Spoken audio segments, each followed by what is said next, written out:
روز 4 اپریل روسیه رفت و آمد هوایی با کشورهای خارجی را پره قطع کرد. حتی پروازهایی که برای بازگردان شهروندان بندمانده‌اش از خارج طرحریزی شده بودند لغو گردیدند. اکنون خارجیان بندمانده در روسیه هم نمیتوانند به وطنهایشان برگردند. مسافران خطسیر نیویورک مسکو میگویند آنها را از داخل هواپیما بیرون کردند و آنها نمیدانند که اکنون چیکار میکنند. То есть мы сели в самолет, и в последний момент, ну даже не в последний, так сказать, какой-то момент, нам объявили, что выходите, все отменено. И в данный момент мы не знаем, что делать, потому что ни Аэрофлот, нам даже воды не дали. Вот, нам некуда идти, у нас нет дома, дом в Америке. Вот, сейчас пока не знаем, что делать.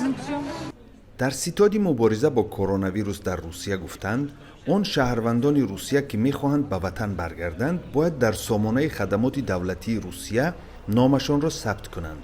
حکومت روسیه به وزارت کارهای خارجی این کشور 500 میلیون روبل انتقال داده است تا به شهروندان بندمانده کمک رساند. هفته آینده نقشه بازگردان شهروندان روسیه از خارج تهیه می شود. در روسیه هزارها مسافر از تاجیکستان و دیگر جماهیر آسیای مرکزی بند مانده‌اند. آنها شکایت دارند که برای بود و باش طولانی در روسیه پول کافی ندارند.